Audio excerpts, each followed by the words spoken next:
Paco, Mónica, yo creo, si vosotros me lo permitís y si la audiencia está de acuerdo, yo creo que podemos lanzar el tema. Habrá gente que se vaya incorporando a la charla poco a poco, pero no vamos a haceros esperar más y vamos a ponerla en marcha. Bueno, yo creo que todo el mundo, saludo a Leopoldo, que le veo, Leopoldo Antolín, buen Igual, compañero, igualmente, Mariano, encantado de verte. Ya haya tiempo tiempo sin y verte, y, sí. s- y saludo a todo el mundo que está aquí unido a nuestra reunión. Es ante todo una reunión entre amigos, una reunión de amigos que quieren aprender los unos de los otros y que están abiertos a compartir ideas y a discutir ideas en positivo siempre, ¿no? Para hacer. Eso es lo importante. Entonces, comentaros, hoy la charla es una charla sobre cambio climático, pero no, cambio climático es un tema mm, obvio que está ahí, que todo el mundo admite, y más allá de esa admisión, lo que todo el mundo es, o algunos de nosotros, está trabajando para ver qué se puede hacer frente a los retos y a las amenazas que este cambio climático está anunciando o que están viniendo. Y dentro de eso hay una parte muy importante que es lo que se llama, yo no diría que es una ciencia, pero sí todo un área de actividad, que es lo que se llama adaptación o estrategias de adaptación para el cambio climático.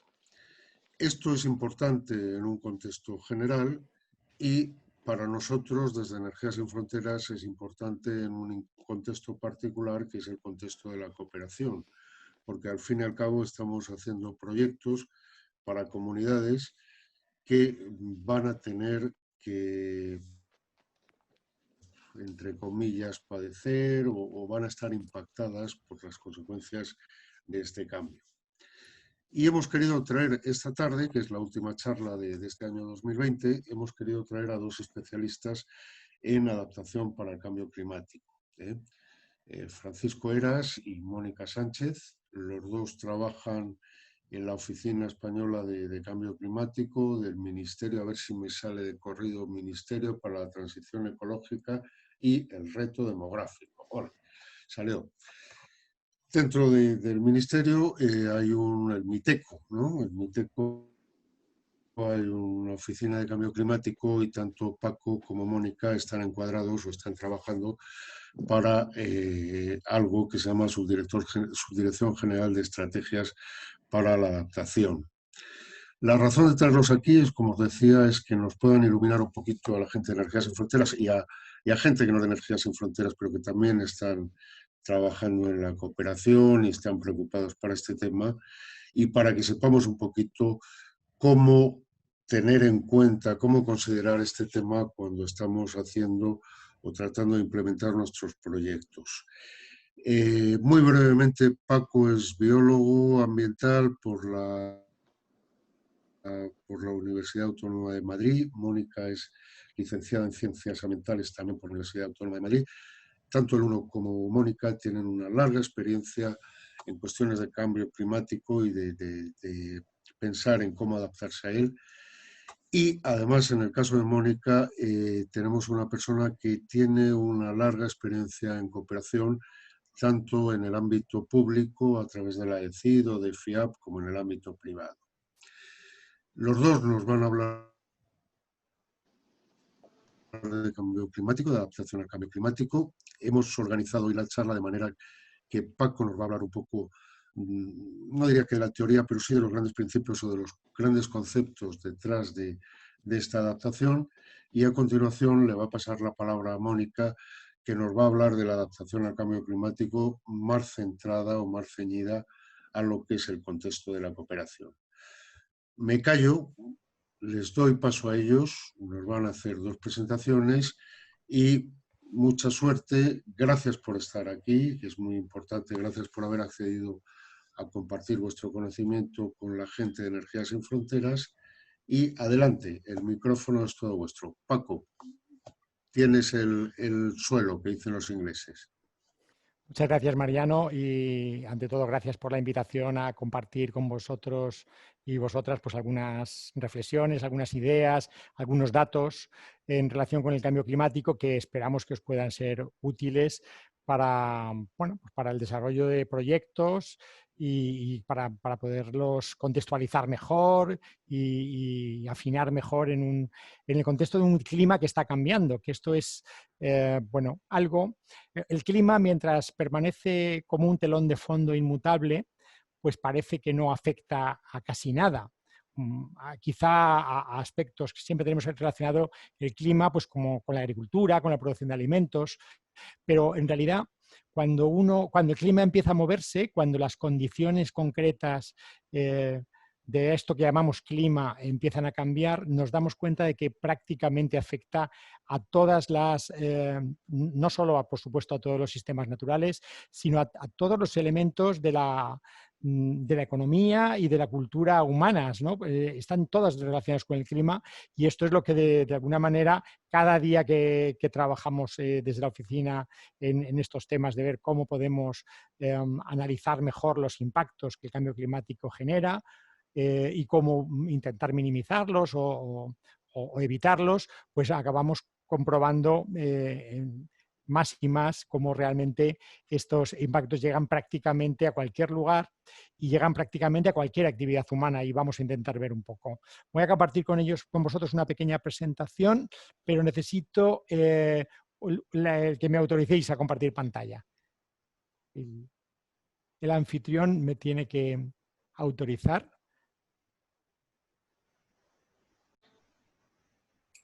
Ya puede ser. Ahora, muy bien, muchas gracias. Vamos allá.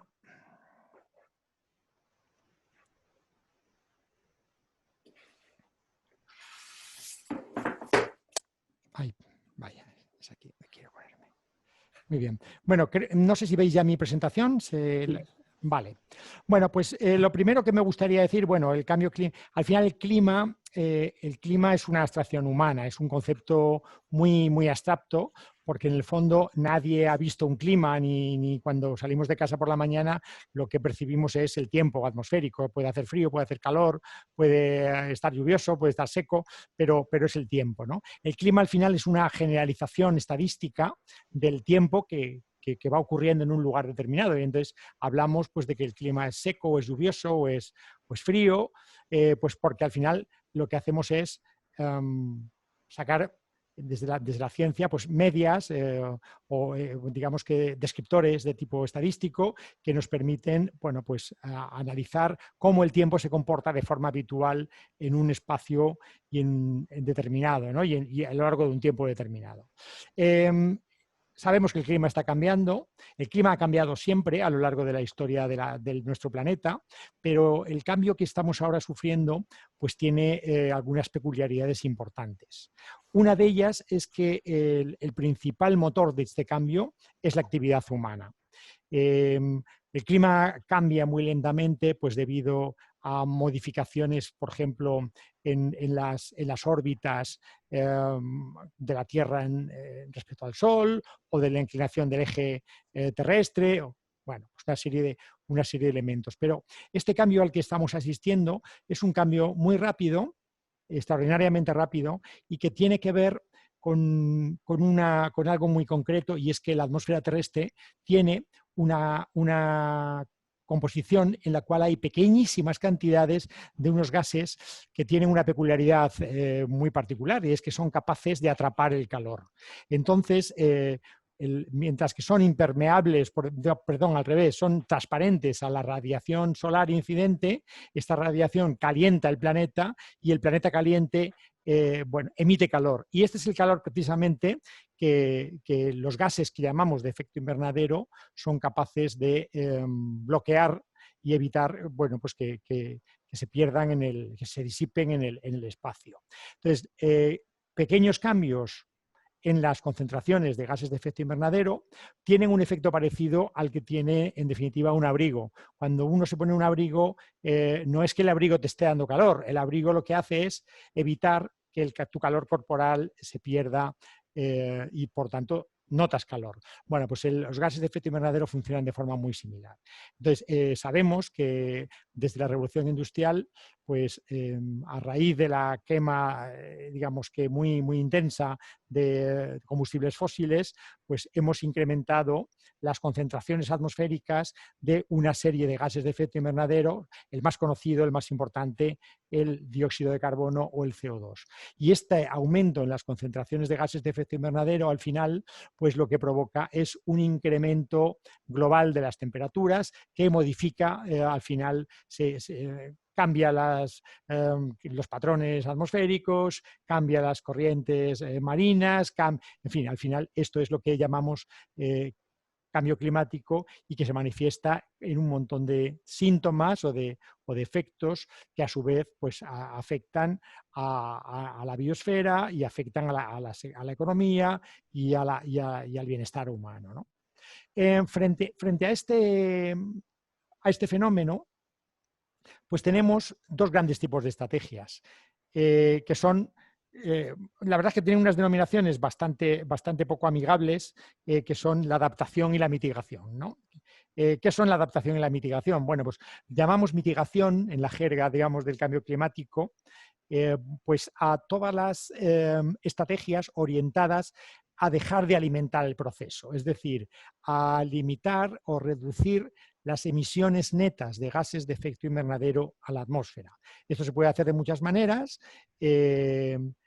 por ejemplo, cuidando, conservando y promoviendo los sumideros de carbono, que pueden ser, por ejemplo, los bosques o los océanos, pero también una cosa que vosotros conocéis bien, que es fomentando las energías renovables, que son energías que no generan grandes cantidades de gases de efecto invernadero, a diferencia de lo que ocurre cuando uno utiliza, pues, por ejemplo, combustibles fósiles, ¿no? Esta sería una de las grandes estrategias, la mitigación, pero luego nos queda otra, que es la que denominamos la adaptación, que básicamente agrupa a todo el conjunto de acciones, de intervenciones más orientadas a evitar los riesgos, los peligros, los riesgos más bien, derivados del cambio del clima. Es decir, una cosa que es importante saber es que el cambio climático tiene una gran inercia, porque los gases de efecto invernadero que estamos colocando desde la revolución industrial en la atmósfera terrestre tienen un periodo de permanencia elevado en la atmósfera.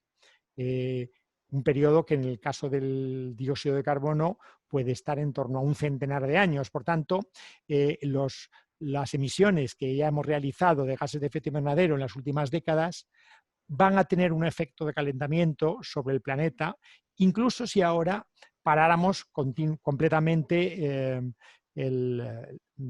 la quema de combustibles fósiles y fuéramos capaces de seguir manteniendo nuestra economía, nuestro bienestar, solamente a través de un sistema económico que fuera neutro en carbono. Pues aún así seguiríamos teniendo un cierto calentamiento global, que va a generar una serie de riesgos a los que tenemos que atender. Entonces, en cualquier caso, la adaptación sigue siendo esencial. Es importante no perder de vista que adaptación y mitigación no son estrategias incompatibles, sino todo lo contrario, son estrategias que son complementarias.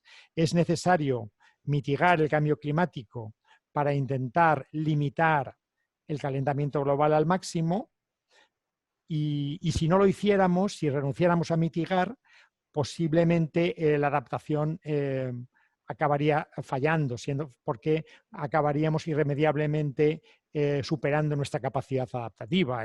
Un calentamiento permanente y continuo pues acabaría llevándonos a escenarios en los que realmente nuestra capacidad adaptativa se vería desbordada. Lo mismo ocurre al revés, es decir, la adaptación que tenemos que hacer al cambio del clima tiene que ser baja en carbono para evitar alimentar el propio proceso del que estamos intentando defendernos, ¿no? O protegernos. Por tanto, adaptación y mitigación son dos estrategias complementarias y además tienen muchas veces muchas sinergias. Por ejemplo, cada vez que mejoramos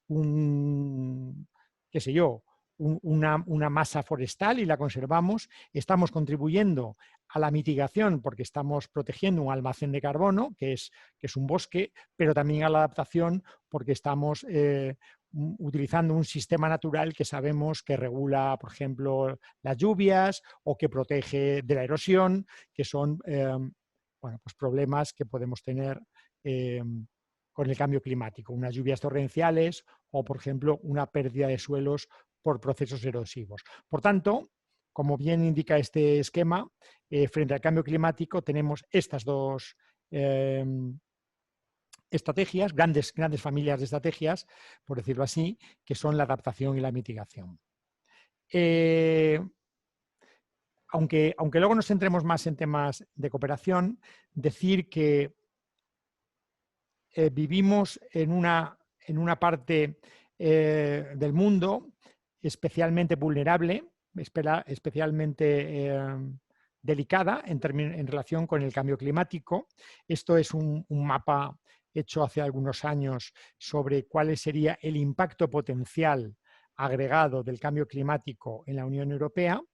Esto es un trabajo hecho por consulta de expertos en los que se intentaba ver la combinación de los factores físicos, ambientales, sociales, económicos y culturales, cómo podía afectar el cambio climático contando con todos esos elementos, y como se puede ver, el área mediterránea, el sur de Europa, es especialmente sensible, especialmente vulnerable frente a los cambios que se generan en el clima, ¿no? Y, sin embargo, la capacidad de adaptación, en nuestro caso, es más baja.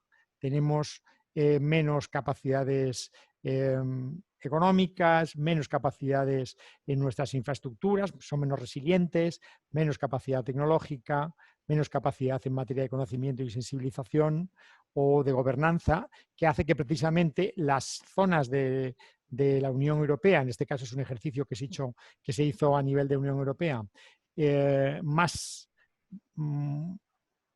expuestas al cambio del clima, son a la vez las que tienen una capacidad más limitada para hacerlo frente, ¿vale? Este esquema es muy interesante porque nos da como un marco conceptual para entender qué son los riesgos derivados del cambio climático. Esto es un esquema que viene del último informe, el último gran informe de evaluación del IPCC, sobre bueno, una organización sobre la que Mónica os hablará más adelante, pero es un esquema interesante porque es muy útil luego para pensar, para diseñar estrategias de prevención y de protección frente al cambio climático. Y al final, en este esquema, lo que se trata de representar es que el riesgo, por ejemplo, un riesgo derivado del cambio climático, es la resultante de tres grandes factores. El peligro, propiamente dicho, pero también la exposición frente al peligro y la vulnerabilidad frente al peligro. Es decir, si cogemos como ejemplo las inundaciones costeras que se están produciendo cada vez de forma más frecuente y más intensa en todo el Mediterráneo, en la costa mediterránea española, al final tenemos un peligro. El peligro viene dado porque con el cambio del clima, con el calentamiento global, están, por ejemplo, una de las causas es que están aumentando las temperaturas en el mar Mediterráneo, que es uno de los factores que alimenta las danas, y por tanto tenemos gotas frías pues mucho más potentes y las vamos a tener en el futuro más potentes. Por tanto, el peligro es mayor, pero luego influye al final cómo expuesto estás al peligro, es decir, un municipio en el que no se hayan, que sea, por ejemplo, que esté en una zona plana, que esté muy cerca del mar, está más expuesto que uno que está en una zona en la que hay acantilados, por ejemplo. Y luego está la vulnerabilidad. Al final, tus medidas de adaptación o mitigación, tus trayectorias socioeconómicas, te pueden hacer más o menos vulnerable. Pues, por ejemplo, un municipio con una alta cobertura del sistema asegurador, por ejemplo, que este es un tema del que Mónica sabe mucho, pues tiene más capacidad para recuperarse frente a un daño que uno que no tiene estas coberturas. Entonces, por tanto, uno es más vulnerable que otro. En definitiva, al final, el riesgo sería la resultante del peligro que viene marcado por el cambio del clima, pero también la exposición y la vulnerabilidad que vienen marcados en realidad porque son variables de carácter socioeconómico. Sabemos, por ejemplo, que las personas más pobres son más vulnerables al cambio climático. Es decir, el mismo peligro afecta de forma desigual a personas pues, que tienen distinta capacidad económica, por ejemplo, o que se encuentran expuestas de manera diferente al peligro por el lugar, por ejemplo, donde viven, ¿no? Bueno, hay muchísimos estudios analizando los grandes riesgos globales y casi todos ellos coinciden en detectar el cambio climático como uno de los grandes riesgos que se pueden plantear a nivel mundial. Aquí tenemos uno de los gráficos más conocidos, que es el del World Economic Forum, esto de Davos, en el cual una serie de grandes riesgos sistémicos los agrupan en función del impacto que provocarían y su probabilidad. Y como veis, los fallos en la acción en materia climática se considera quizá el mayor riesgo que afronta la humanidad en la actualidad. Claro, el analizar en la práctica cómo el cambio climático, a través de estos peligros que genera, impacta en un sector concreto, es una tarea compleja. Nosotros en la Oficina de Cambio Climático es una de las cosas que hacemos y realmente el problema es que el cambio climático desencadena procesos en paralelo muy diversos que están afectándonos de forma simultánea. Este es un pequeño ejemplo de un estudio, pero en el que yo creo que se aprecia bien, se ejemplifica bien lo que quiero contaros. Y es que un sector concreto, sobre el que hicimos un estudio hace unos años, el sector apícola, está sufriendo hasta 6 tipos de impactos en paralelo desencadenados por el cambio climático. Impactos como, por ejemplo, que el cambio de las estaciones hace que haya desajustes entre los ritmos de las colmenas y la fenología, por ejemplo, que tienen las plantas de las que tradicionalmente extraen el polen, o, por ejemplo, hay enfermedades que afectan a las colmenas que el cambio climático cambia cuál es su virulencia o su distribución en el espacio. Hay determinados eventos que antes se daban muy raramente, como grandes tormentas o grandes, en definitiva, vientos, etcétera, que afectan a las colmenas más que antes, o, por ejemplo, hay especies que depredan sobre las colmenas, invasoras, y que ahora encuentran un clima mucho más adecuado para extenderse, como el avispón asiático, por ejemplo, que es una especie que depreda sobre las colmenas españolas, ¿no? Entonces, en definitiva, el entender cómo el cambio climático afecta a un sector concreto, y podríamos estar hablando perfectamente del sector eléctrico. Aquí tengo un ejemplo de una diapositiva que la voy a saltar a ella, ¿vale? Aunque la tengo al final del todo. Me he ido. A ver, voy a ir a ella, pero que es un ejemplo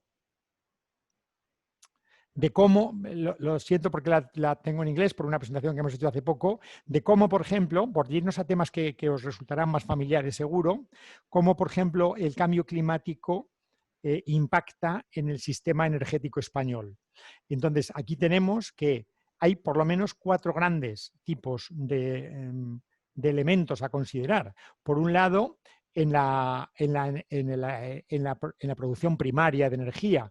Por ejemplo, el cambio climático en España está provocando que haya menos agua en los ríos. Sería muy largo explicar el porqué, pero menos agua en los ríos, como podéis imaginaros, significa una reducción en el potencial hidroeléctrico, ¿no?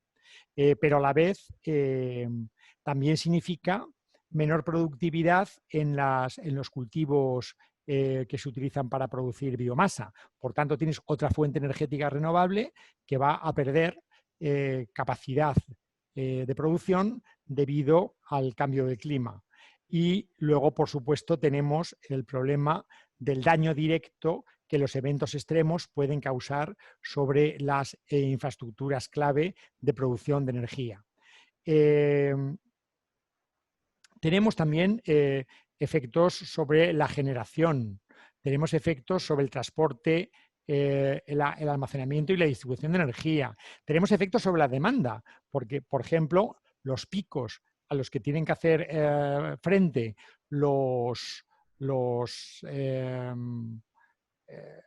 digamos que los supervisores, los reguladores, por ejemplo, red eléctrica, van a cambiar.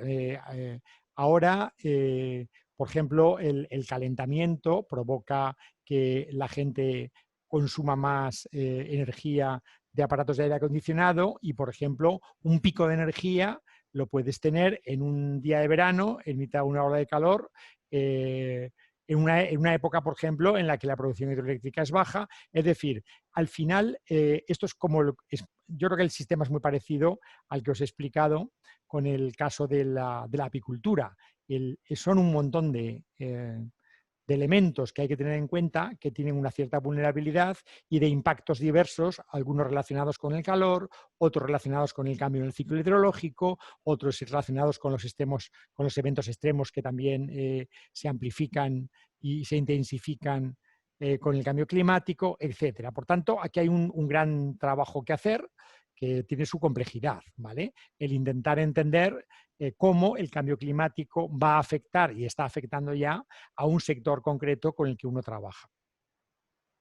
Pero también tenemos el problema opuesto, y es que muchas veces un mismo fenómeno desencadenado por el cambio climático, si uno lo quiere ver al revés, desencadena en paralelo un montón de efectos. Al final, en España, sabemos por experiencia que una sequía, y todas las proyecciones de cambio climático nos indican que las sequías son cada vez más frecuentes, más largas y más intensas en la península, por ejemplo, pues puede acabar desde aumentando los precios de la electricidad, incrementando las tasas de desertificación, hasta disminuyendo la productividad laboral o incrementando el precio de los seguros. Al final se desencadenan una serie de cadenas de causa-efecto que nos van llevando a efectos, a impactos sobre el sistema económico aparentemente tan distintos como los que estamos hablando, ¿no?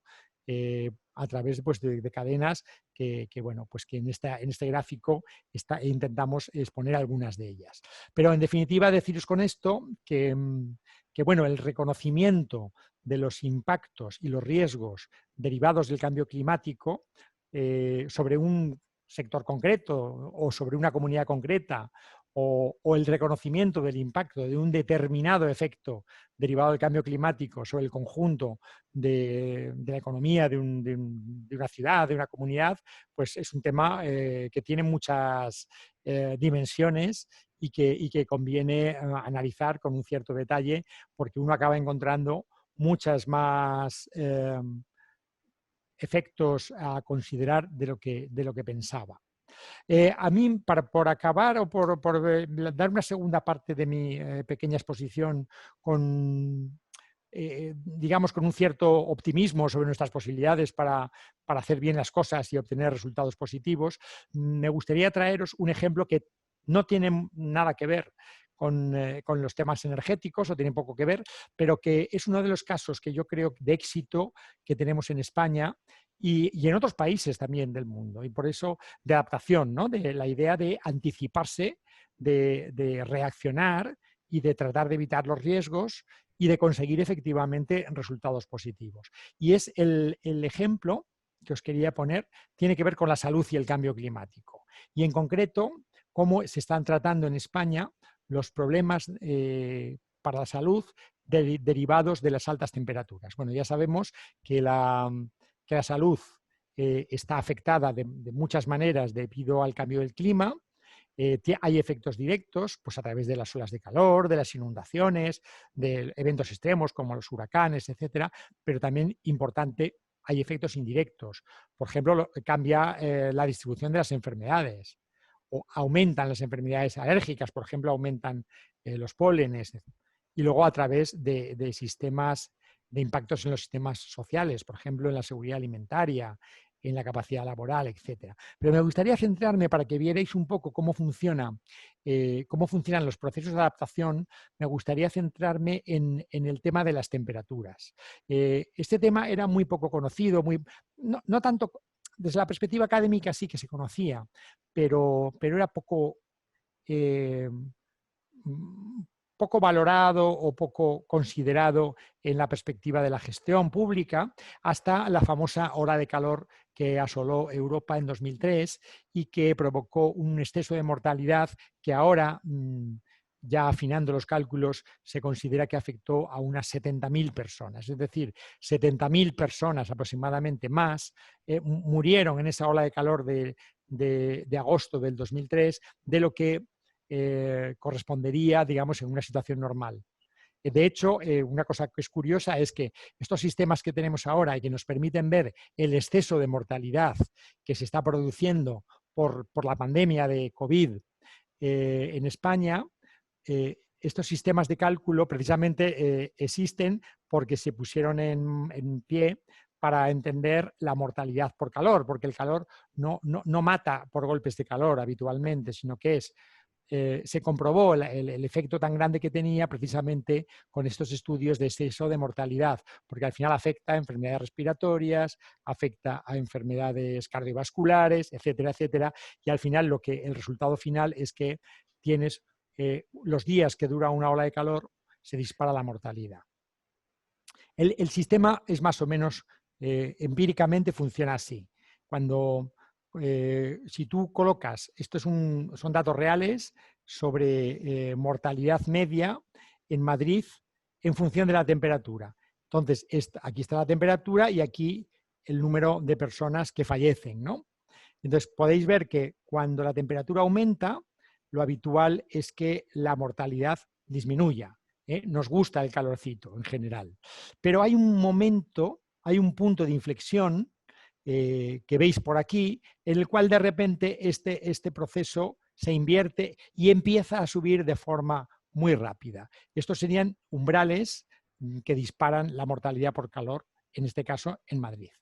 Bueno, pues un equipo de investigadores del Instituto de Salud Carlos III ha calculado empíricamente en qué temperatura, cuál es esta temperatura. Igual que en Madrid vemos que aproximadamente a partir de los 30 y tantos, más de 36, 37, 38, se dispara, es ese umbral por el que se dispara la mortalidad por calor. Bueno, pues este mismo estudio empírico, o sea, poner temperaturas que ha hecho el día que sea, contra el número de muertos. Pues lo hicieron para todas las capitales de provincia y se encontraron con estos datos que a mí me parece que son muy interesantes. Por ejemplo, fijaros que en Sevilla, en el periodo 2000-2009, la mortalidad por calor se disparaba con 40 grados. En Madrid, la mortalidad por calor se disparaba con 34 grados. Pero es que en La Coruña, la mortalidad por calor se disparaba con 26 grados. ¿Qué quiere decir esto? Pues quiere decir que al final tenemos una cultura del calor, es decir, las personas, las comunidades, las ciudades nos adaptamos a una cierta cantidad de calor y que al final es posible, si en Sevilla es posible que la gente con 36, con 37, con 38 grados no note problemas de mortalidad añadida por calor, esto se podría trasladar a otros lugares y que al final es la mezcla de una cultura. Pues en Sevilla a nadie se le ocurre salir, por ejemplo, hacer deporte por la calle a las 2 del mediodía en el mes de agosto, y a lo mejor pues en La Coruña sí. O tiene que ver también con la forma en que se construyen las viviendas, con el equipamiento doméstico, con los estilos de vida, con la alimentación, muchas cosas, ¿no? Entonces, para mí este mapa es un ejemplo de cómo realmente culturalmente y a través de la tecnología y a través de, bueno, pues de nuestros hábitos, somos capaces de un riesgo concreto, que en este caso es la alta temperatura, manejarlo y mantenerlo a raya en el tiempo. Y de hecho, pues a partir de esta ola de calor de 2003, se puso en marcha un plan que cada año se activa desde 2004, que es el Plan Nacional de Actuaciones Preventivas de los Efectos del Exceso de Temperaturas sobre la Salud, y que ha permitido algo que es lo que os quería dar como una buena noticia y como un ejemplo de que si uno se lo trabaja puede tener resultados positivos. Y es que mientras que desde el 2003-2004 las olas de calor han ido aumentando en frecuencia, en intensidad y en duración en España, la mortalidad no lo ha hecho. La mortalidad, de hecho, ha ido reduciéndose, porque el plan ha permitido pues un esquema en el que los servicios meteorológicos nos alertan de cuándo va a haber una ola de calor, los servicios sanitarios elaboran protocolos de actuación y recomendaciones, los servicios sociales están también activados en las olas de calor para prestar atención a los sectores más vulnerables, y luego los investigadores están haciendo todos estos estudios y estos seguimientos que permiten reconocer mejor cuándo hay un riesgo, a partir de qué temperaturas, etcétera. Por tanto, como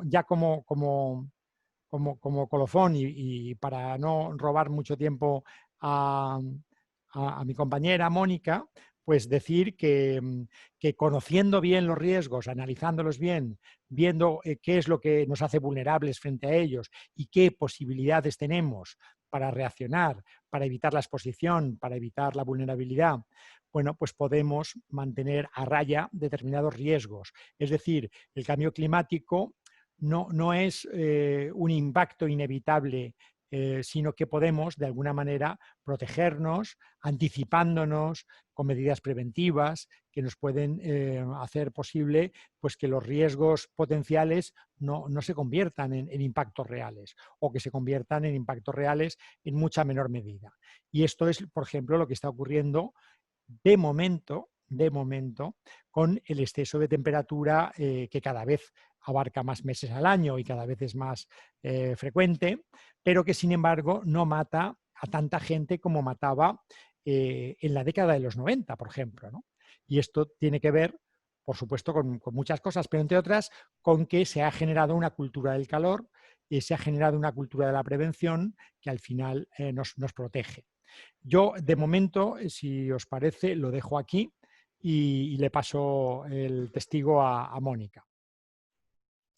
Gracias, Paco. Muchas gracias por tu exposición muy clara y muy interesante. Mónica, adelante cuando quieras. Muchas gracias. Voy a compartir pantalla yo también. A ver, un segundo.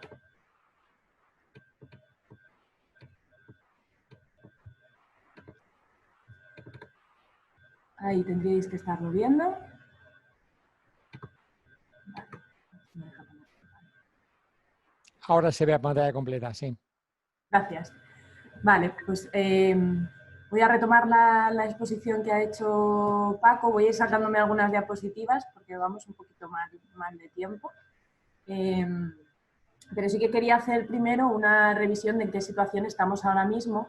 Y para eso he acudido a un informe que se ha publicado muy recientemente, United in Science, que es una agrupación de diferentes organismos internacionales, la Organización Meteorológica Mundial, entre otros, que hacen como un repaso de la situación del cambio climático en el mundo.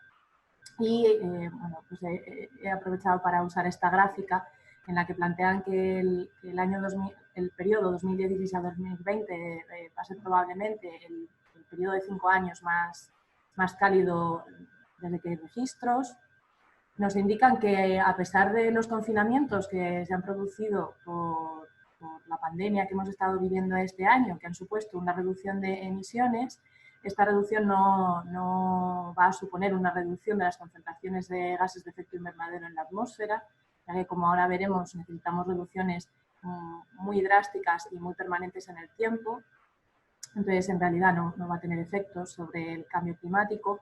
Las emisiones de CO2 han aumentado desde 1990 hasta el año 2019 en un 62%, en un periodo en el que en principio ya conocíamos el cambio climático y ya los países estaban preocupando por esta cuestión, las emisiones han seguido aumentando. Son necesarios cambios de los patrones de consumo para poder promover la acción climática que necesitamos. Se producen ahora mismo impactos del cambio climático en cascada desde las puntas de las montañas, desde los picos de las montañas hasta las profundidades del océano, es decir, en todos los ecosistemas del mundo, en todos los países del mundo ya se notan los efectos del cambio climático. Y bueno, algunos elementos más que veis ahí que bueno, pues nos plantean una situación con un reto muy importante a abordar. Ya ha mencionado Paco al IPCC, a mí me parecía importante basar un poco la presentación en lo que nos plantea el conocimiento científico, además de que muchas tenéis perfil más técnico. Entonces, bueno, me parecía interesante partir de lo que nos dice la ciencia y para eso voy a afrontar los informes del IPCC, que es el Grupo Intergubernamental de Expertos sobre Cambio Climático, y que se creó en el año 1988 y lo que hace es elaborar una serie de informes que recopilan la información científica que hay sobre cambio climático. El IPCC en sí no genera investigación, lo que hace es examinar la investigación científica que se va produciendo, la evalúa y la presenta en una serie de informes que proporcionan información a la hora de hacer negociaciones climáticas y a la hora de la toma de decisiones. Aunque se hace en general referencia al IPCC cuando se habla de la ciencia del cambio climático, la ciencia del clima es muy amplia y de hecho no se inició con el IPCC y por eso me gusta enseñar esta noticia que como veréis tiene fecha del año 1912 en el que ya se advertía sobre el cambio climático. No es algo nuevo el cambio climático. El primer informe del IPCC se publicó en el año 1990, en el año 2014 se ha publicado el quinto informe, que consta de varios documentos. Aparte de los informes de evaluación que se publican periódicamente, también publican informes especiales y hace poco han presentado un informe sobre lo que supone un aumento de la temperatura media mundial de 1,5 grados, un informe específico sobre el cambio climático y la Tierra y otro sobre océano y biosfera. Los informes de evaluación del IPCC tienen un informe principal que es bastante inabarcable, suelen ser más de 1000 páginas cada uno de los informes de cada grupo de trabajo. Se hacen resúmenes técnicos que ya son más accesibles y luego también hay un resumen para responsables de políticas. Os lo digo porque me parece una fuente de información muy útil para el trabajo que hacéis. Entonces, que sepáis que hay resúmenes técnicos en los que se detalla un poco la información, pero también hay informes principales donde podéis encontrar la información más completa por si veis que os puede servir de referencia en vuestro trabajo. Esto me lo voy a saltar. Y bueno, volviendo al esquema que planteaba Paco sobre qué opciones de respuesta tenemos frente al cambio climático, que tenemos la mitigación y la adaptación, los informes del IPCC también se estructuran un poco siguiendo este esquema. Hay 3 grupos de trabajo dentro del IPCC. El primero es el que recopila las bases de la ciencia física del cambio climático, un grupo 2 relacionado con impactos, adaptación y vulnerabilidad y el grupo 3 centrado en la mitigación del cambio climático. Empezando por las bases físicas del cambio climático, bueno, pues deciros que ya la evidencia de que el cambio climático está teniendo impactos en el planeta es muy importante y observamos pues, aumentos de la temperatura terrestre y marina, el aumento del nivel del mar y la acidificación de los océanos, la pérdida de hielo en los polos, cambios en el régimen de precipitaciones y fenómenos meteorológicos extremos, y aquí pues, podemos incluir desde sequías, olas de calor, inundaciones, entre otros. Y estos son fenómenos que ya están ocurriendo y que se espera que se incrementen en el futuro. Voy a saltarme al grupo 3, al grupo de mitigación del cambio climático, que nos plantea, bueno, pues cuáles son el origen de estas emisiones de gases de efecto invernadero. El sector energético tiene un papel fundamental.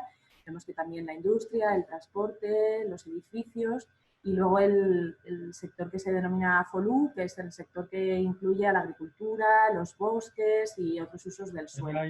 Vale. ¿Cuál es el reto que se nos plantea en la mitigación? Pues dentro del Acuerdo de París, que imagino que os sonará a todos, lo que se ha acordado es que se trate de mantener el aumento de la temperatura media del planeta por debajo de los 2 grados y hacer todo lo posible para que no supere el 1,5 grados. Esto es un reto importante, ya que, como veis en la primera gráfica, con el calentamiento actual estaríamos superando el 1,5 grados en torno a 2040 aproximadamente y los 2 grados aproximadamente en el año 2060. Entonces, necesitamos que este incremento que ya se está produciendo y que ya se calcula que la temperatura media del planeta se ha calentado aproximadamente 1,1 grados, bueno, pues que esta tasa de calentamiento se frene y empiece a bajar el calentamiento si no queremos superar este 1,5 grados. Para ello, ¿qué necesitamos? Pues en esta gráfica de la derecha lo que se muestra son las emisiones de gases de efecto invernadero para estas trayectorias con 1,5 grados y 2 grados de aumento de temperatura. Y como podéis observar, pues son necesarias unas reducciones muy drásticas de emisiones de gases de efecto invernadero y alcanzar las 0 emisiones en el año 2050. Esto es posible, científicamente existen opciones para que esto suceda, pero requiere de unas transiciones muy importantes en todos los aspectos de la sociedad. Los acuerdos internacionales, como el Acuerdo de París, están intentando avanzar en este sentido. Para eso los países se han comprometido a reducir sus emisiones y en esta gráfica lo que vemos es que, bueno, pues con las políticas que se estaban haciendo en 2010 seguiríamos la curva gris, o sea que el aumento de las emisiones seguiría siendo muy importante en los próximos años. Con las políticas actuales, con las políticas que ya se están poniendo en práctica de cambio para luchar contra el cambio climático y estamos siguiendo la trayectoria azul, que es un poquito mejor. Con los compromisos que hay a nivel internacional seguiríamos la naranja o la roja, pero aún así vemos que todavía no son suficientes para los objetivos que nos hemos planteado, que serían estas curvas de abajo, ¿no? La del 1,5 grados sería esta última curva que veis aquí. Por lo tanto, el reto en materia de mitigación es muy importante y la energía, que es una de las cuestiones que trabajáis, es fundamental. ¿Qué plantea el IPCC para la mitigación en términos de energía? Pues me parece muy interesante esta tabla porque yo creo que a la hora de plantearos iniciativas o proyectos os puede servir para ordenar las posibles medidas que se pueden aplicar en temas de energía, de edificios o de asentamientos humanos. Son 3 de los sectores que he seleccionado, pero en el informe del IPCC, del grupo 3, de este informe que os digo de 2014, hay una tabla mucho más amplia con otros ámbitos por si queréis mirarla. Entonces, el IPCC lo que plantea son diferentes estrategias. Tenemos la estrategia de reducción de la intensidad de emisiones de gases de efecto invernadero, que en el tema energético es la que se centra sobre todo en la fuente de energía que estamos empleando y que, bueno, pues la respuesta más rápida es sustituir los combustibles fósiles por las energías renovables, ¿no? Aquí el IPCC hace un listado de todas las opciones que se han estado considerando, que incluye muchas alternativas, pero bueno, la más común es la sustitución por energías renovables. Pero en el IPCC también se nos plantean otras estrategias que también son importantes para reducir las emisiones en el sector energético. La segunda columna nos habla de la reducción mediante la mejora de la eficiencia técnica. Y aquí lo que se busca es la eficiencia en la extracción, el transporte, la conversión de los combustibles fósiles, la transmisión y distribución y almacenamiento de la electricidad, el calor o el combustible, o sea, la eficiencia en sí de la generación de esa energía. Por otro lado, tendríamos la tercera columna, que es la mejora de la eficiencia productiva y de los recursos, y que está muy relacionada con cuánta energía es necesaria para producir esta otra energía, ¿no? Lo que aquí definen como la energía incorporada en la fabricación de tecnologías para la extracción, conversión, transmisión y distribución de energía. Cuánta energía empleamos para luego poder generar esa otra energía que vamos a consumir. La cuarta columna la dedica a la mejora de la eficiencia estructural y de los sistemas. El ejemplo básico es el tratamiento de las necesidades de integración energética, que también va a suponer un avance muy importante a la hora de desarrollar, por ejemplo, las energías renovables. Y finalmente el cambio de indicador de la actividad, que en muchas ocasiones cuando se plantean proyectos pues se deja un poco más de lado porque nos centramos más en la parte tecnológica, pero que también se considera fundamental, que en este caso pues, sería la demanda de los sectores que usan esa energía final, ¿no? Y cómo se puede conseguir un ahorro del consumo de esta energía. Entonces, lo que se nos plantea es que estas estrategias no pueden aplicarse de forma individual, sino que a la hora de plantearnos cualquier tipo de iniciativa desde un punto de vista de la mitigación del cambio climático, hay que tener en cuenta todas las estrategias en conjunto, ya que el reto que tenemos es tan importante que no podemos dejar de lado ninguna de ellas. Había puesto también los ejemplos de los edificios y los asentamientos humanos, pero bueno, como vais a tener el vídeo, pues podéis recuperar los ejemplos por si queréis echarle un vistazo y como os digo, en el informe además se aplica a otros ámbitos. Y finalmente, la adaptación al cambio climático, de la que os ha hablado ya bastante Paco. Entonces, bueno, pues, también el IPCC le dedica uno de sus informes dentro del informe de evaluación, que es el del Grupo de Trabajo 2, que recoge bueno, cuáles son los principales impactos del cambio climático que se están observando en el mundo, cuáles son los impactos que se proyectan a futuro y cuáles son las posibles medidas de adaptación. Si queréis más información sobre este tema, luego os daré referencias de dónde podéis obtenerla.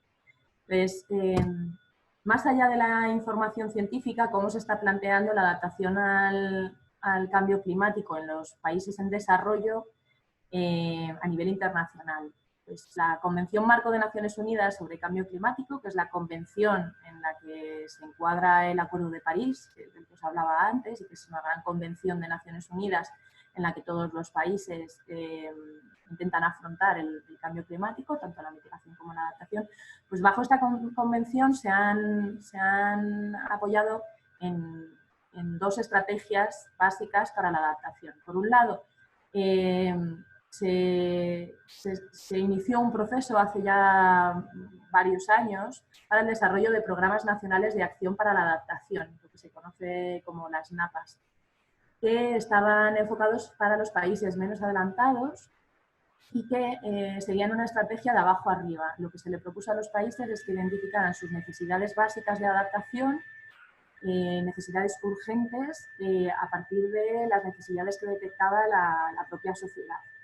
Entonces, cada uno de los países fueron identificando estos proyectos inmediatos y urgentes y bueno, se pueden localizar los mapas identificados por cada uno de los países en el vínculo que he incluido en la presentación. Esto, como os digo, eran iniciativas muy urgentes y reconocidas por parte de la sociedad. Y luego, por otro lado, se está impulsando el desarrollo de los planes nacionales de adaptación. Esto ya no solo para los países menos desarrollados, sino también para los países en desarrollo, que son planes a nivel nacional, y que pueden complementarse también con planes regionales, etcétera, que lo que identifican pues son las necesidades de adaptación a medio y largo plazo del país. Es un proceso continuo, progresivo, tiene un enfoque participativo y de hecho hay algunas experiencias que yo conozco, sobre todo en América Latina, en los que se han seguido enfoques de participación muy interesantes y bueno, pues, tiene que seguir una serie de características. Entonces ya hay algunos países en desarrollo que tienen aprobados o en proceso de aprobación sus planes nacionales de adaptación. Esto no es una cuestión solo de países en desarrollo, sino que todos los países estamos en este proceso. España aprobó su primer Plan Nacional de Adaptación en el año 2006 y acabamos de aprobar hace unas semanas el nuevo Plan Nacional de Adaptación al Cambio Climático para el periodo 21-30. Entonces, bueno, pues os animo también, si queréis, a echarle un vistazo. Es verdad que son propuestas a nivel nacional, pero bueno, podéis ver un poco qué es lo que se está planteando en materia de adaptación. También quería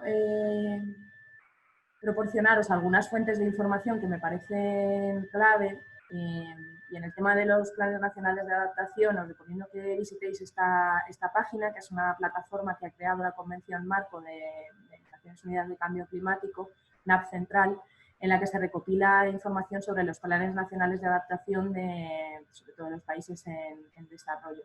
Entonces, aquí podéis ver información de los planes que se han aprobado y también otra información pues desde guías de formulación de estos planes, información técnica, etc.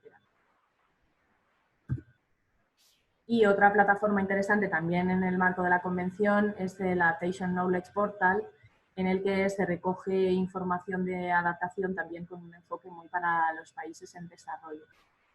Entonces, volviendo a los planes nacionales de adaptación, es verdad que algunos proyectos de cooperación han estado apoyando, por ejemplo, en los procesos participativos para el desarrollo de estos planes, pero yo creo que una cuestión clave para incluir la adaptación al cambio climático en los proyectos es identificar si el país en el que se está trabajando tiene un plan nacional de adaptación o está en vías de tener algún plan nacional de adaptación, ya que sería la forma de encuadrar las actividades dentro de esos planes nacionales.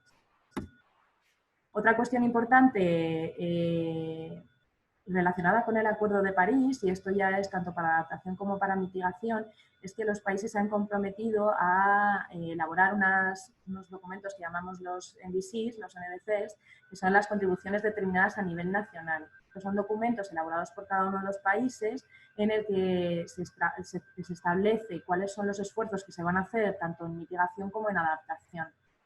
En el caso de los países en desarrollo, muchos de ellos incluyen sus esfuerzos de adaptación dentro de la NDC. Entonces, se establecen cuáles son sus objetivos de adaptación, cuáles son, bueno, incluso algunos proyectos que tienen previsto hacer, si ya tienen plan nacional de adaptación o tienen previsto hacerlo, si existen indicadores de adaptación. Entonces, bueno, otra recomendación es que estaría bien consultar si el país ha incluido adaptación al cambio climático en su NDC o mitigación. Vamos, mitigación lo tienen todos. Entonces, ver un poco cuáles son sus objetivos, cuáles son las estrategias que están haciendo y poder enmarcar cualquier propuesta que vayamos a hacer en el marco de la cooperación dentro de estas políticas nacionales. Y luego, finalmente, si queremos plantearnos un proyecto muy centrado en la adaptación al cambio climático, primero tendríamos que evaluar los impactos, la vulnerabilidad y los riesgos dentro del esquema este que planteaba Paco antes. Luego haríamos nuestro plan de adaptación, nuestro proyecto de adaptación, aplicaríamos las medidas y, bueno, como veis por los ciclos dentro de la cooperación al desarrollo, pues sería fundamental también supervisar y evaluar los impactos que haya tenido nuestro plan o nuestro proyecto. Cuando dentro del esquema este que planteaba Paco, queremos analizar peligros, vulnerabilidad y exposición, es verdad que la vulnerabilidad dentro de los proyectos de desarrollo es una cosa que estamos más familiarizados dentro de los proyectos de cooperación, pero cómo podemos analizar cuáles son los peligros específicos que podemos tener que afrontar para adaptar nuestro proyecto al cambio climático o para proponer un proyecto de cambio climático. Pues para eso lo que hacemos es analizar los diferentes escenarios. Para ver cuáles son los impactos futuros del cambio climático, lo que nos planteamos son los diferentes futuros posibles. Y para eso usamos los escenarios de cambio climático. Entonces, en esta primera gráfica lo que podéis ver son los RCPs, que son las trayectorias de emisiones que pueden producirse en el futuro y que utiliza el IPCC para plantear sus estudios, ¿no? Entonces, Aquí vemos que tenemos un RCP muy bajito, el que se denomina 2.6, que sería con un pico de emisiones muy rápido y de concentración en la atmósfera, perdón, no de emisiones, sino de concentración en la atmósfera, se alcanza un pico y se desciende rápido en esa concentración. Esto quiere decir que las emisiones alcanzan el cero muy rápido y, por lo tanto, la concentración de la atmósfera se puede ir reduciendo poco a poco. Y tenemos otros escenarios negativos de muchas emisiones, la concentración en la atmósfera aumenta mucho y entonces, bueno, pues acabamos el siglo con unas concentraciones muy altas de gases de efecto invernadero en la atmósfera.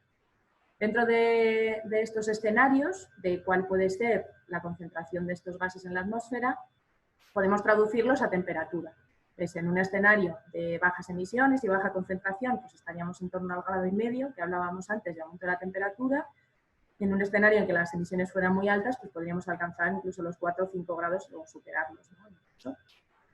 Y una vez que tenemos esto calculado, podemos traducirlo también en impactos a diferentes elementos, ¿no? A pues, episodios meteorológicos extremos, entre otras cosas. O sea, tenemos por un lado los escenarios de cuál puede ser la evolución de la concentración de emisiones, por otro lado los escenarios que nos permiten ver con esa concentración de emisiones cuál es el cambio del clima que se espera y finalmente, una vez que sabemos cómo será ese clima, los impactos que puede tener en los diferentes sistemas naturales o socioeconómicos.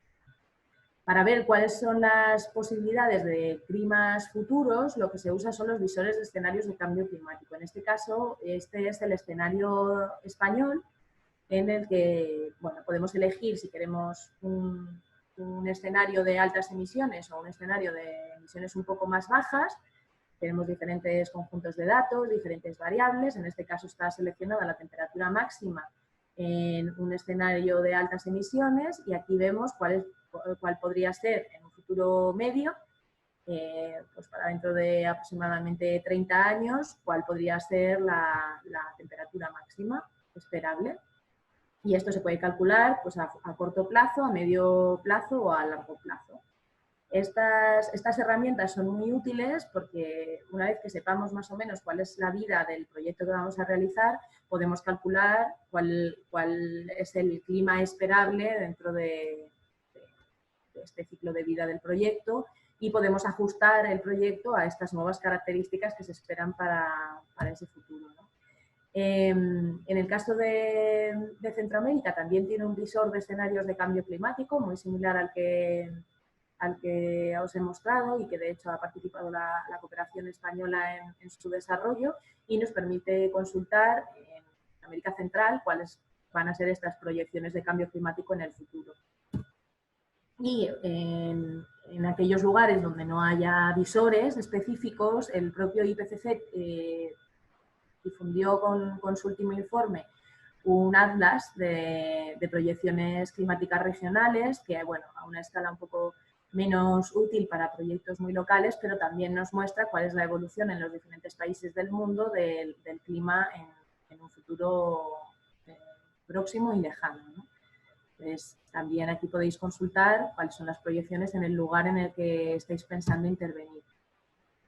Una vez que ya sabemos cuáles son estas condiciones pues, de temperatura o de humedad o de bueno, pues, las variables que nos interesan, esto luego va a tener una serie de repercusiones, ¿no? Y, por ejemplo, en este mapa el IPCC hace un repaso de cuáles son los principales impactos atribuidos al cambio climático que se esperan por regiones del mundo. En el informe, aparte hace un análisis de cada una de las regiones, entonces hay información más detallada, pero bueno, que sepáis que ese tipo de diagnósticos también ya están hechos y os pueden servir para contextualizar. Y una vez que tenemos todo esto, tenemos que plantearnos cuáles son las medidas de adaptación. Como os decía, para hacer un proyecto de adaptación frente a un fenómeno que sabemos que se va a producir o para adaptar nuestro proyecto a las condiciones climáticas esperables en el futuro. Y también esta información está sacada del informe del IPCC, pues tenemos diferentes alternativas que podemos usar además de forma conjunta. Tenemos las típicas medidas estructurales o físicas, aquí se incluía, pues, por ejemplo, crear un dique para evitar una inundación o mejorar los sistemas de alerta temprana para avisar a la población frente a estos eventos extremos que se van a incrementar en el futuro. Tenemos las medidas basadas en ecosistemas, que son unas medidas muy importantes porque además reúnen tanto mitigación como adaptación. y que pueden consistir, por ejemplo, en la regeneración de dunas para proteger la costa, con todas las ventajas, los beneficios ambientales que eso supone de forma añadida.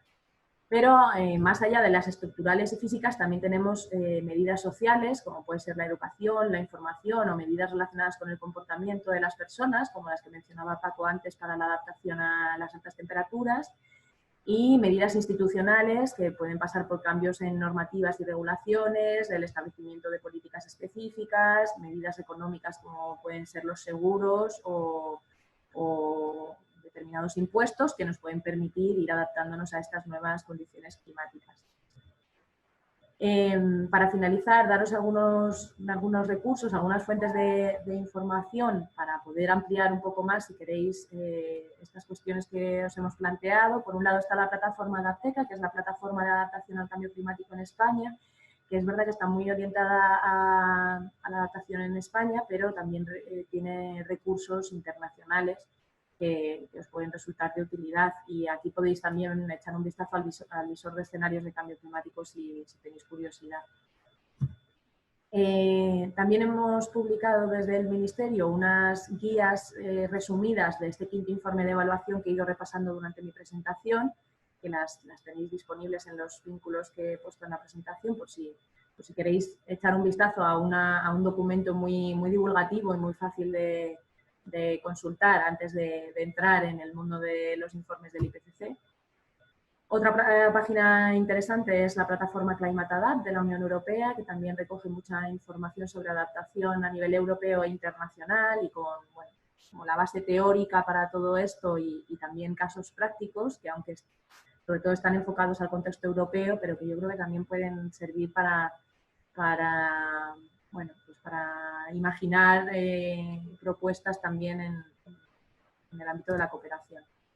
Dos iniciativas interesantes para América Latina en las que de alguna forma participa la cooperación española son el proyecto Euroclima Plus, que lleva la Fundación FIAP y que trabaja sobre todo en temas de gobernanza, pero hacen diferentes talleres y charlas y tal, entonces podéis echarle un vistazo. Creo que están todas colgadas en su canal de YouTube, pues si queréis echarle un vistazo a alguna en concreto. Y luego la plataforma Let's Slack, que también está centrada en América Latina y en el fortalecimiento de capacidades en temas de cambio climático. Y por último, hablaros de la RIOC, que es la Red Iberoamericana de Oficinas de Cambio Climático, de la que forma parte también España y que trabaja muy activamente en materia de cooperación internacional, tanto sur-sur, de los propios países de Iberoamérica, como con España, que forma parte y Andorra, que también forman parte de la red. Y recientemente han publicado este informe de adaptación frente a los riesgos del cambio climático en países iberoamericanos, que, pues en el caso de que trabajéis para Iberoamérica, pues puede ser de vuestro interés. Y hasta aquí. Lamento que nos hayamos pasado del tiempo, espero que os haya resultado interesante. Y muchas gracias por la invitación. Mónica, muchas gracias a ti, muchas gracias a Paco. A mí no me importa que os hayáis pasado de hora, porque todo lo que habéis estado contando para mí era algo bastante novedoso y además muy interesante.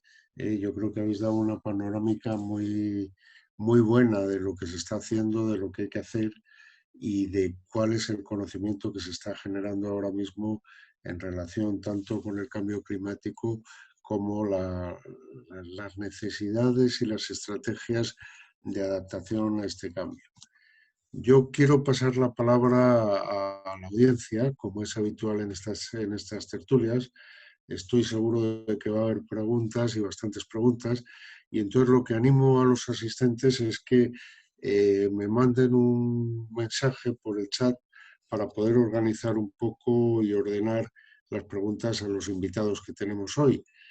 Adelante todos los que queráis comentar algo o preguntar en relación con la problemática que nos han expuesto Paco y Mónica. Bueno, yo mientras llegan las preguntas para vosotros, hay algo que me ha interesado muchísimo, que me ha llamado mucho la atención. dicho de otra manera, que me ha resultado muy interesante, que ha sido el mapa que ha ofrecido al principio Paco sobre la evaluación entiendo, de la Unión Europea, de las zonas con más vulnerabilidad o más expuestas a los efectos del cambio climático, ¿no? Cuando he comentado que generalmente la zona mediterránea pues era una zona que estaba más expuesta o que podía sufrir más en base al cambio climático.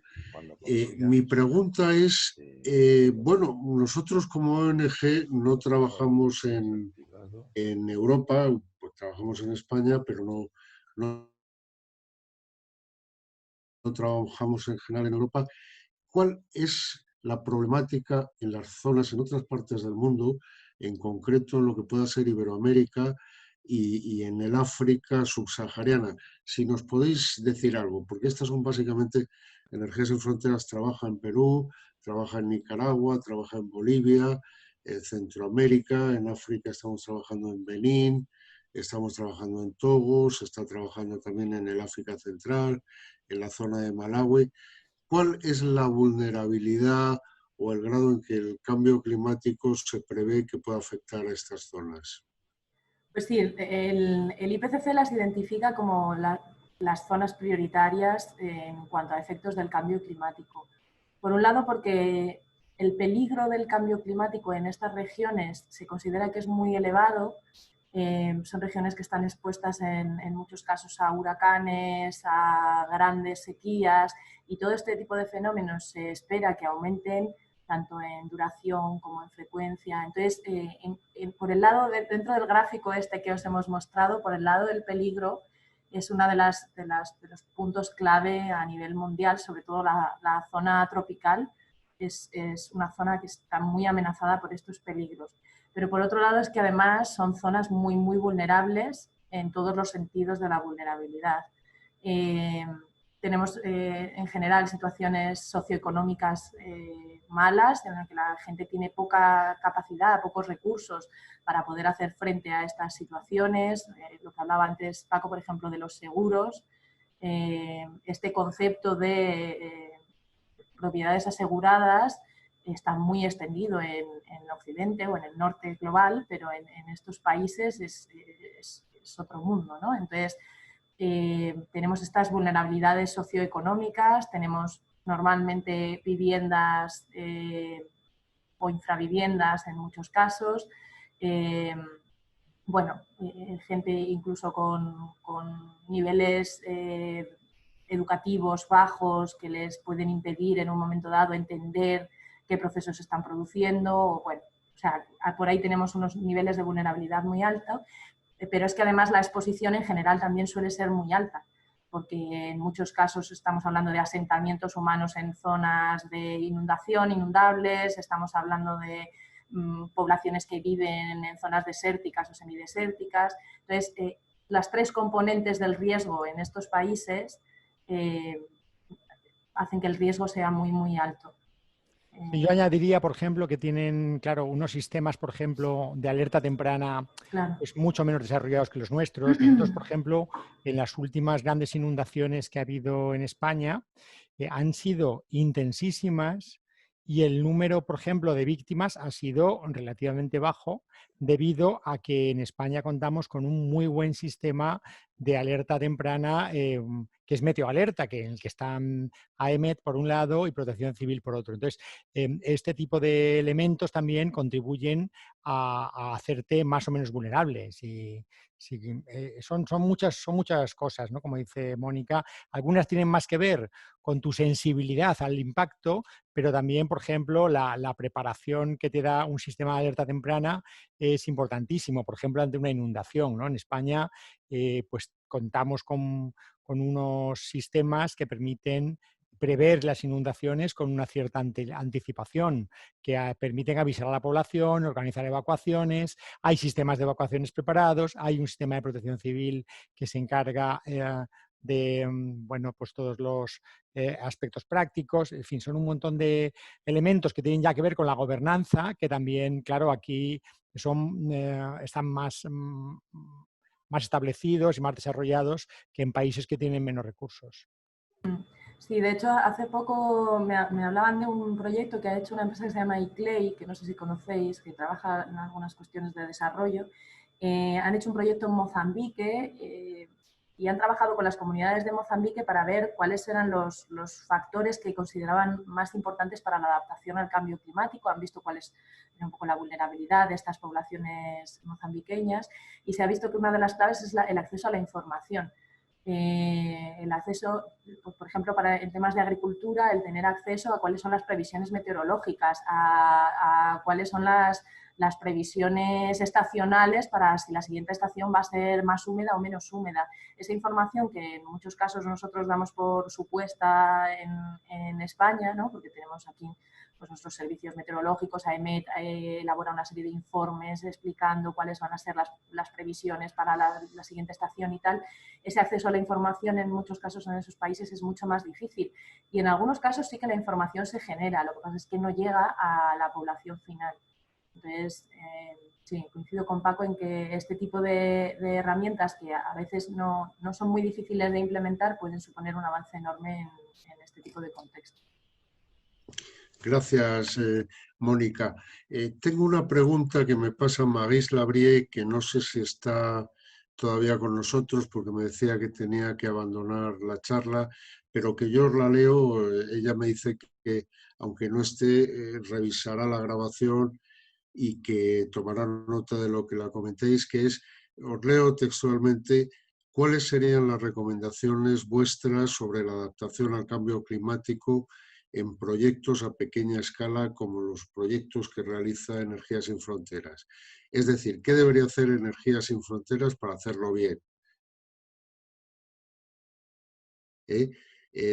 Añade Maris, es una pregunta amplia, mi intención es solo escuchar sus ideas. ¿Podéis comentar algo sobre esto? ¿Empiezas, Paco, o empiezo yo? Bueno, yo de forma muy genérica, que luego seguro que Mónica va a poder afinar más, yo creo que se trata de ver todas las fuentes de peligro para nuestro proyecto. Es decir, y eso por un lado, ¿no? Es decir, estamos instalando, si estamos instalando unos determinados dispositivos, las instalaciones van a ser suficientemente resilientes ante los riesgos derivados del cambio del clima que uno puede esperar razonablemente en el tiempo de vida que va a durar la instalación. Bueno, pues ese tipo de preguntas. Y luego también la pregunta opuesta. Si estamos trabajando con una comunidad, con un grupo humano, con una zona en donde ya hay una serie de amenazas bien definidas, ¿cómo va a contribuir nuestro proyecto a limitarlas, a reducirlas, a gestionarlas? Yo creo que esta doble dimensión al final es el encuadre que hay que hacer, ¿no? Es decir, si nuestras medidas son, entre comillas, climate proofing, es decir, van a ser muy sensibles o muy vulnerables o no ante los eventos de carácter climatológico, y por otro lado, cómo nuestro proyecto puede contribuir a generar resiliencia, a generar una cierta tendencia a limitar los riesgos o limitar los impactos. Pero claro, para esto hay que tener ese mapa de los impactos y cómo nuestro proyecto puede casar ahí, ¿no?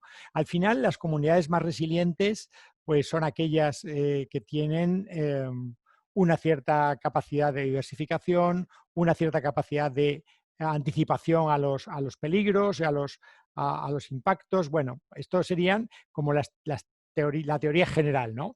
Luego probablemente Mónica pueda a complementar esto de forma más concreta, ¿no?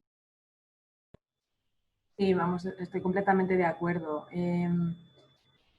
Yo creo que es clave, por un lado, el alinearse con políticas nacionales que ya puedan existir. En caso de que ya existan planes nacionales, tanto en términos de mitigación como de adaptación, el tener conocimiento de estos planes a nivel nacional o incluso regional y el alinear nuestras propuestas con estos planes a mí me parece que es fundamental y que además nos puede ofrecer mucha información sobre hasta qué punto ellos ya conocen cuál puede ser la evolución climática en la región en la que vamos a trabajar, cuáles consideran que son las prioridades.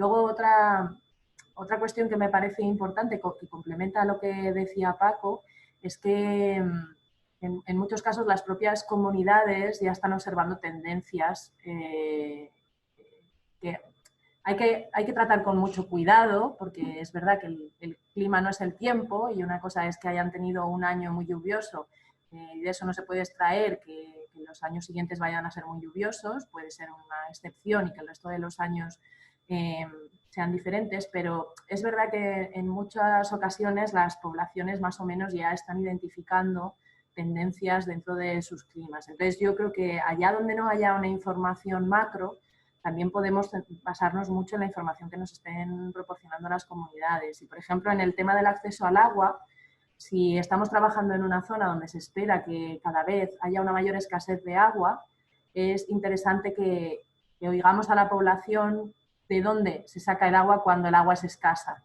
porque probablemente en el futuro esas van a ser las fuentes de agua que sobrevivan. Entonces, bueno, yo creo que hay que trabajar tanto desde arriba hacia abajo, viendo cuál es la planificación nacional, etcétera, como de abajo arriba, consultando a las propias comunidades y a la sociedad con la que estamos trabajando, porque seguramente nos va a ofrecer también mucha información interesante. Gracias, Mónica. Paso la palabra ahora a Leopoldo Antolí. Leopoldo, ¿quieres hacer tú directamente la pregunta o prefieres que la lea yo?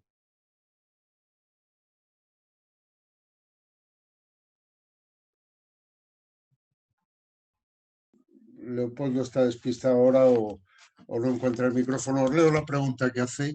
Me dice, hace unos meses se temió que la pandemia haría pasar los objetivos del cambio climático a segundo plano. Pero recientemente vemos que puede suceder lo contrario a juzgar por los acuerdos recientes de la Unión Europea y el cambio de gobierno en Estados Unidos. ¿Se puede ser hoy día optimista respecto a asumir la neutralidad de carbono en el año 2050?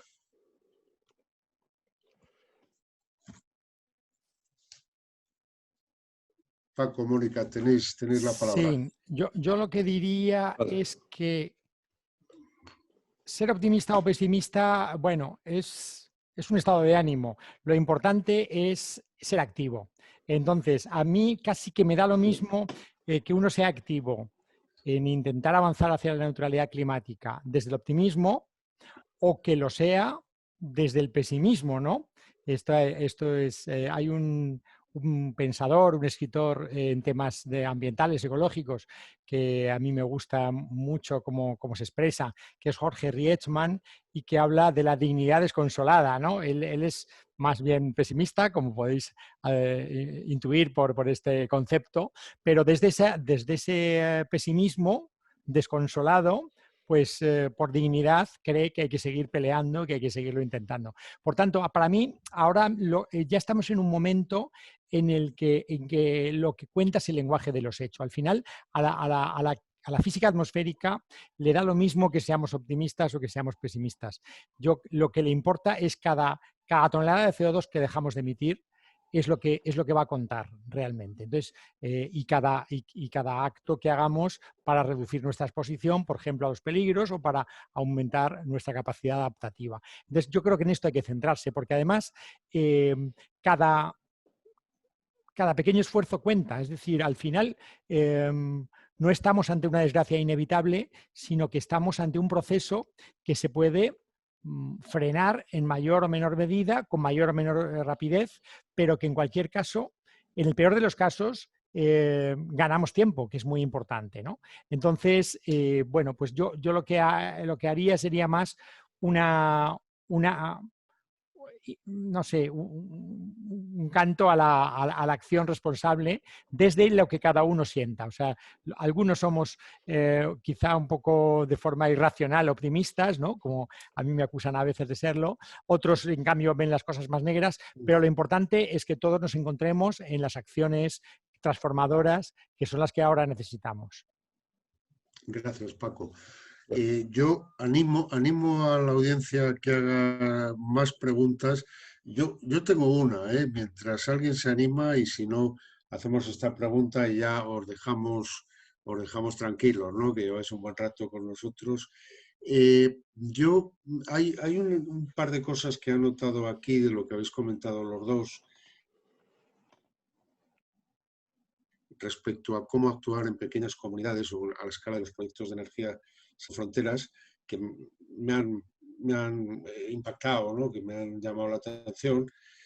Habéis dicho, creo que era Mónica, que una cosa que Energías sin Fronteras podía hacer era ver las fuentes de peligro para nuestros proyectos. Peligros, entiendo, en relación con lo que puede ser el cambio climático.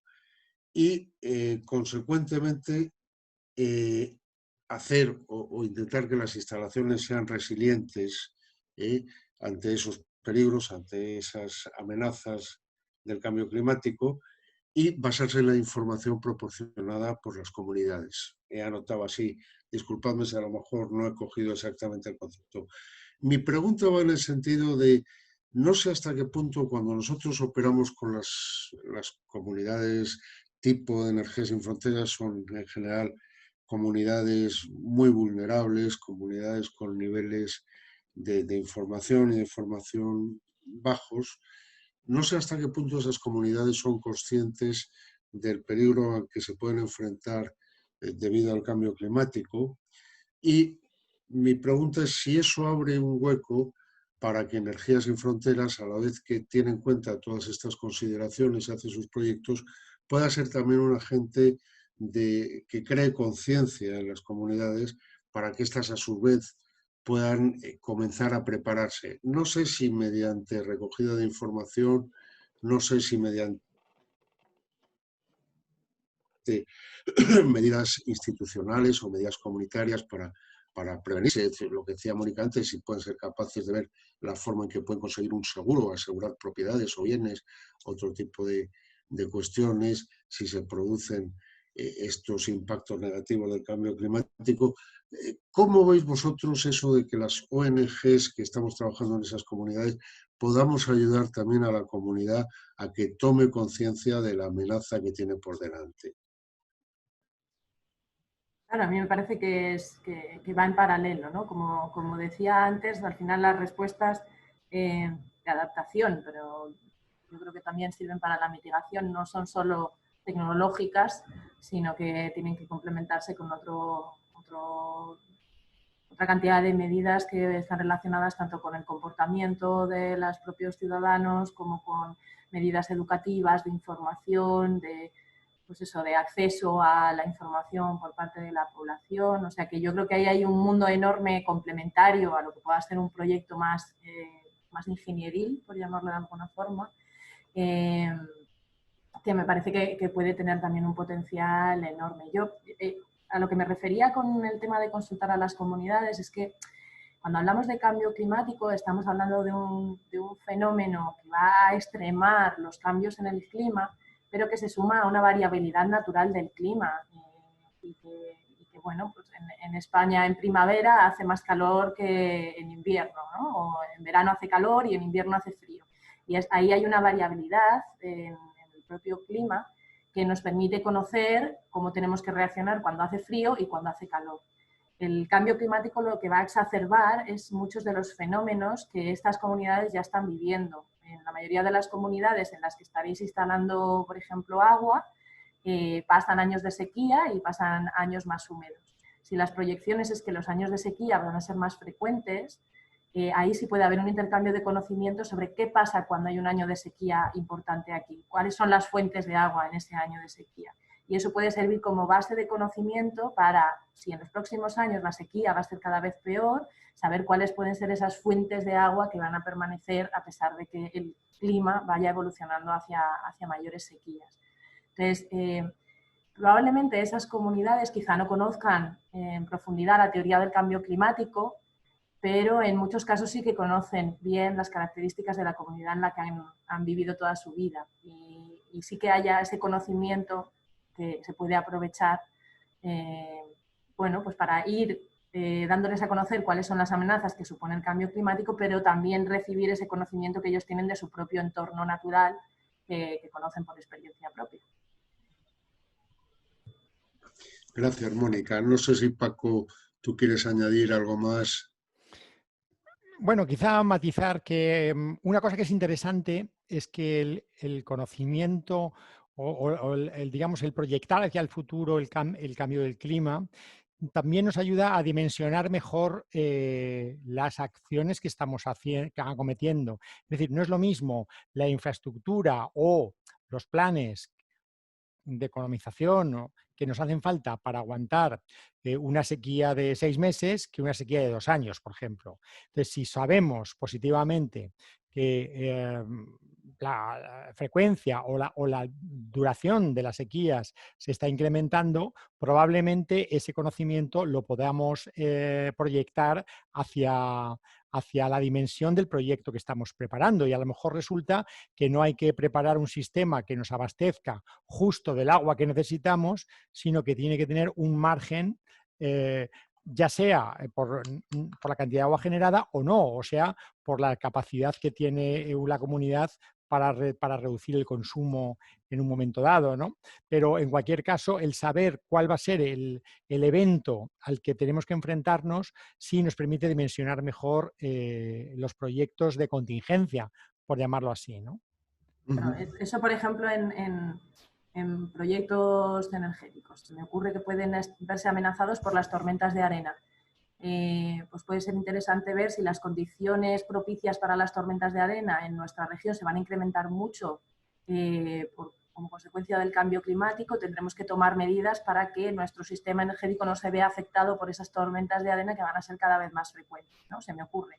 O sea, ver un poco cuál va a ser esa evolución climática y cómo podemos adaptar esas intervenciones que estamos planteando a ese clima que esperamos. Gracias, Mónica. Tengo una preguntilla más. Yo creo que permitimos esta pregunta y cerramos la sesión. La pregunta viene de Lucila Izquierdo. Lucila, te doy la palabra. Adelante. Pon la pregunta o haz la pregunta a nuestros presentadores hoy. Gracias, Mariano. Gracias, Paco y Mónica, por la charla tan interesante. Paco, ¿recuerdas que hace un año así fuimos por tu despacho, Jesús Abadía y yo, para hablar un poco de esto, ¿no? De cómo podíamos colaborar en incorporar el cambio climático en nuestros proyectos, y llegamos a la conclusión de que tenía que ser en la parte de adaptación, porque en la parte de mitigación ya sabíamos que, bueno, poníamos energías renovables y ya algo haríamos con eso, ¿no? Pero entre lo que nos dijiste de aquella entrevista que yo recuerdo, era que también podíamos hacer otra cosa, y era, como nosotros estábamos trabajando en zonas muy aisladas, muy abandonadas, que probablemente ni tienen registrados datos de sus situaciones ni geográficas, ni demográficas, ni nada, en muchísimos países, que nosotros podíamos colaborar a tomar algunas medidas o algunos datos que después pudieran ser útiles para los sistemas nacionales de datos. ¿Lo interpreté bien o no sé cómo se traslada eso a una cosa real? ¿Qué tipo de datos o qué cosas podríamos hacer? Pues es que, de hecho, este es un tema que está en plena efervescencia, y, de hecho, no solo en países en desarrollo, en países empobrecidos, sino en países como el nuestro, es la explosión de lo que se ha venido a llamar ahora ciencia ciudadana, que es la colaboración de las personas para conocer mejor determinados fenómenos. Os voy a dar un ejemplo que puede parecer muy tonto, pero realmente que está funcionando muy bien.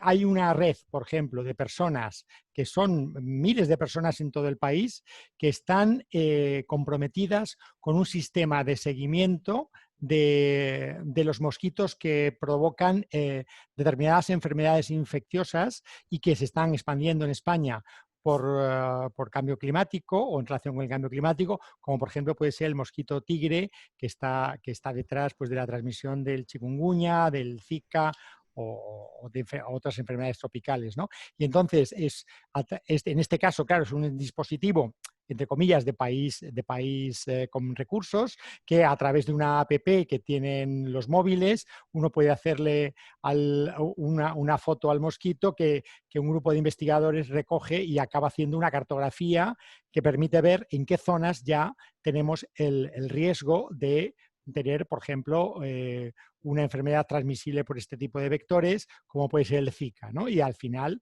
pues esto lo aprovecha el Ministerio de Sanidad y forma a los médicos o crea los dispositivos para atender enfermedades pues, que no existían antes. Bueno, pues esto mismo, con mayor motivo, se puede hacer en países o en comunidades en las que trabajéis. Es decir, necesitamos recopilar datos sobre esta amenaza que no conocemos bien su evolución, que puede ser desde algo relacionado con la salud, o pero puede ser con eventos que ocurren ocasionalmente, pues con inundaciones, puede ser, en fin, hay muchísimas cosas que observadas a nivel local nos dan una idea del nivel de riesgo que podemos estar corriendo o de cómo está evolucionando ese riesgo y traduciéndose a impactos.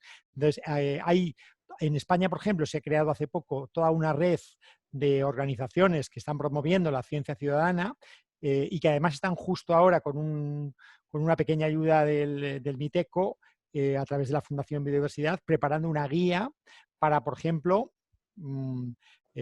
plantear proyectos de seguimiento de los daños en ecosistemas que se producen por el cambio climático. Bueno, es un ejemplo, pero se está trabajando en muchísimos otros campos, en campos relacionados con la salud o en cambios relacionados con otro tipo de amenazas. Entonces, bueno, pues yo sí que creo que efectivamente ahí hay un campo interesante de crear pequeños proyectos o grandes proyectos de seguimiento de amenazas asociadas al cambio del clima con la colaboración de las propias comunidades. Ya, o sea que tendríamos que tener una antena bien puesta para saber dónde están ese tipo de estudios y tal, y ver si podíamos aportar algo, pero nunca sería, creo yo, el objeto esencial de nuestro proyecto, pero sí como acompañamiento a lo que estamos haciendo en la zona y tal, ¿no? Bueno, pues lo miraremos con cariño. Gracias. Muy bien, gracias, Lucila. Gracias a Paco, gracias a Mónica otra vez por su presencia aquí y por lo interesante de las presentaciones y de las ideas que nos han puesto sobre la mesa, que yo creo que realmente las vamos a aprovechar o por lo menos las vamos a considerar con mucho detalle, con mucho rigor y con mucha atención. Aprovecho, dejarme que haga un minuto de publicidad, aprovecho para decir a toda la gente que está escuchándonos o que nos ha escuchado que esta charla va a estar disponible en un par de días en YouTube y que todos los que quieran recuperar las charlas o las presentaciones que han aparecido durante las 19, esta es la 19 entrevista que hemos tenido a lo largo del año, todos los que quieran recuperarlas o visionarlas o consultarlas, las tienen disponibles en el Drive de Energías Sin Fronteras. Si no fueran capaces de entrar en el Drive o conseguirlas, por favor, que se dirijan a mí o a alguien que estamos en el área de comunicación, que amablemente se lo vamos a facilitar. También recordaos que el jueves a las 7:30 vamos a hacer una copa telemática, una copa de Navidad telemática de Energías Sin Fronteras, donde al otro lado del ordenador vamos a levantar la copa y nos vamos a desear que el año que viene por lo menos llevemos menos mascarillas que este año. No sé si se puede decir algo más, pero bueno, por lo menos que sea un año con un poquito más de ventura que hemos tenido. Yo, insisto, Paco, Mónica, muchísimas gracias. Vamos a contar con vosotros a futuro. Yo creo que os volveremos a llamar a vuestra puerta para que nos sigáis instruyendo y en todo caso, muchísimas gracias por todo lo que nos habéis aportado hoy y también a vosotros desearos unas buenas Navidades y un feliz año 2021. Yo doy por acabada aquí mismo muchas la gracias a vosotros presentación, por invitarnos. Y bueno, estáis en vuestra casa. Y lo mismo para el resto de los que han estado en la audiencia. Muchísimas gracias por seguirnos. Os esperamos el jueves en la Copa de Navidad y si no, que tengáis también unas buenas Navidades y un buen año 2021. Gracias a todos. Gracias, Muchas María. gracias. Felices fiestas. Muchas gracias, Paco y Mónica. Ha sido muy, muy instructivo. Ya solo nos queda ponerlo en marcha, como decía Lucila.